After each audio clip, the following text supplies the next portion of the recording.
नमस्कार साथियों जैसा कि आपको पता है कि कल से हमने बेसिक गणित पढ़ाना शुरू कर दिया है।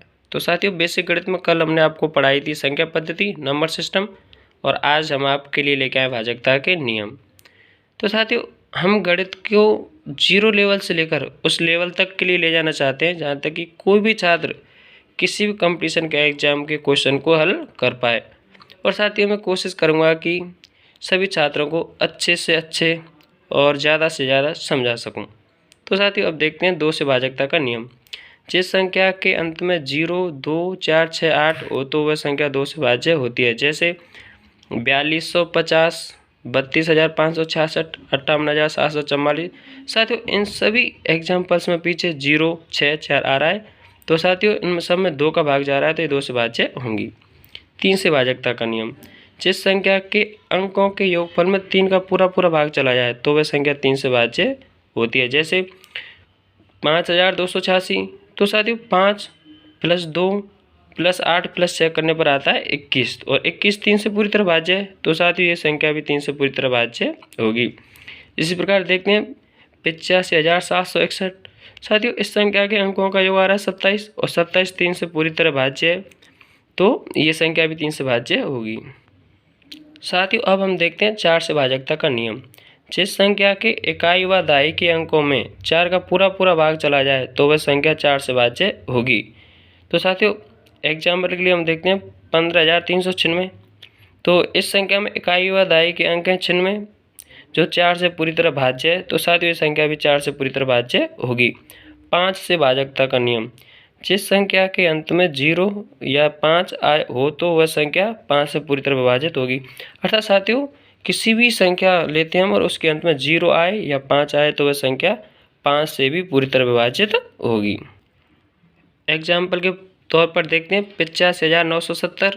तो इसमें पीछे 0 आ रहा है तो ये संख्या 5 से भाज्य होगी। इसी प्रकार 54,575, इसमें पीछे 5 आ रहा है तो ये संख्या 5 से पूरी तरह विभाजित होगी। साथियों अब हम देखते हैं 6 से भाजकता का नियम।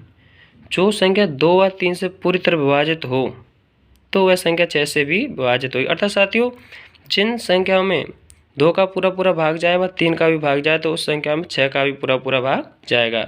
जैसे 5,730 और 85,944। साथियों देखते हैं हम 85,944, जैसे कि इसमें पीछे 4 आ रहा है तो इससे पता लग रहा है कि 2 का पूरा भाग जा रहा है, इसमें 2 की भाजकता के नियम का पालन कर रहा है। और साथियों इसी प्रकार इसके अंकों का योग 30 आ रहा है तो इसमें 3 का भी भाग जा रहा है।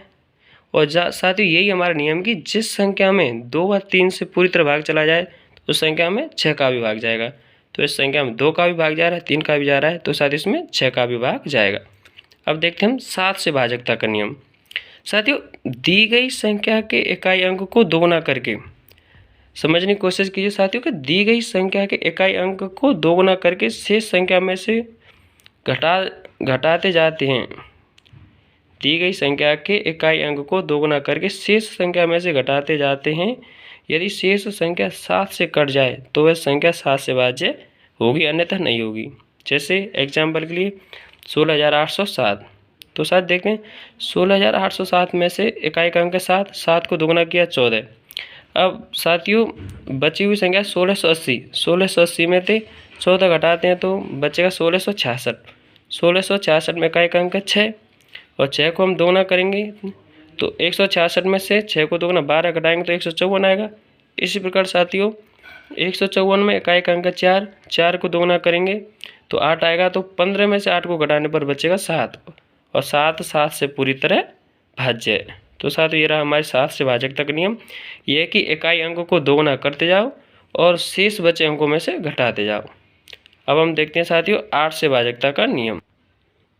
8 से भाजकता का नियम। जिस संख्या के इकाई, दहाई व सैकड़ा के अंकों में 8 से पूरा भाग चला जाए तो वह संख्या 8 से विभाजित होगी। अर्थात साथियों जिस संख्या के इकाई अंक, दहाई अंक व सैकड़ा के अंकों में 8 से पूरा भाग चला जाए तो वह संख्या 8 से विभाजित होगी। जैसे 73,584 साथियों। तो इसमें इकाई अंक 4, दहाई अंक 8 और सैकड़ा 5। 584 में 8 से भाग देते हैं तो अब 584 में 8 से पूरी तरह विभाजित हो रही है संख्या।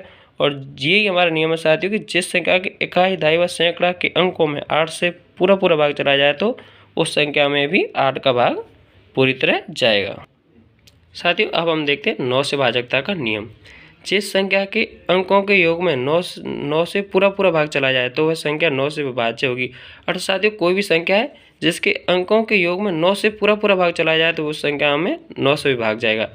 अब एग्जाम्पल के लिए देखते हैं हम 47,691, तो इसके अंकों का योग है 27, 7 4 11, 11 और 6 17, 17 और 9 26 और 1 27। तो साथियों 27 में 9 से पूरी तरह भाग जा रहा है, 9 3 18, 9 3 27, 3 और कट रही है, तो ये पूरी संख्या में 9 का भाग भी जाएगा। अब हम देखते हैं साथियों 11 से भाजकता का नियम।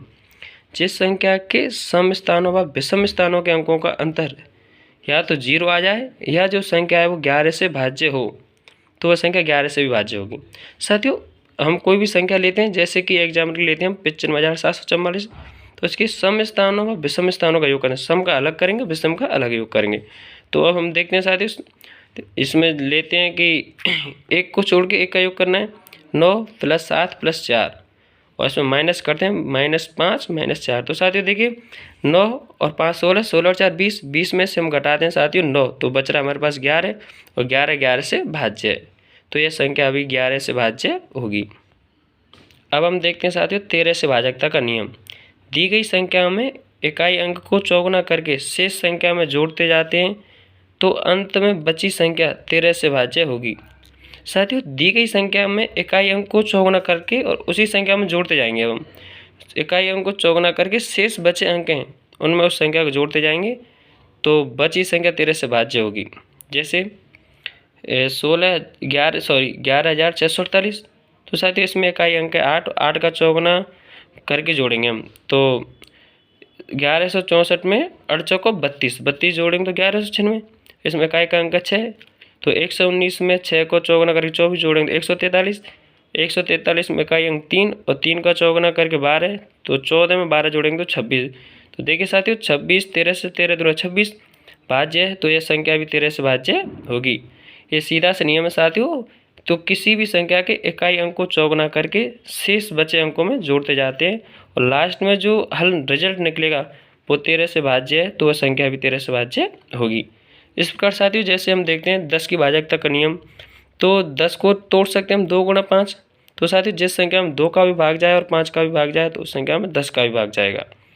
तो साथियों इसी प्रकार 12 की भाजकता का नियम, तो इसमें 12 को तोड़ते हम 3 × 4, तो जिस संख्या में 3 का पूरा भाग जाए और 4 का पूरा भाग जाए तो उस संख्या में 12 का भी भाग पूरी तरह से जाएगा। इस प्रकार साथियों नए कंटेंट पाने के लिए हमारे YouTube चैनल पर बने रहें। और यदि साथियों वीडियो अच्छी लगी है तो वीडियो को लाइक करें, कमेंट करें, शेयर करें और चैनल को सब्सक्राइब अवश्य करें। धन्यवाद साथियों।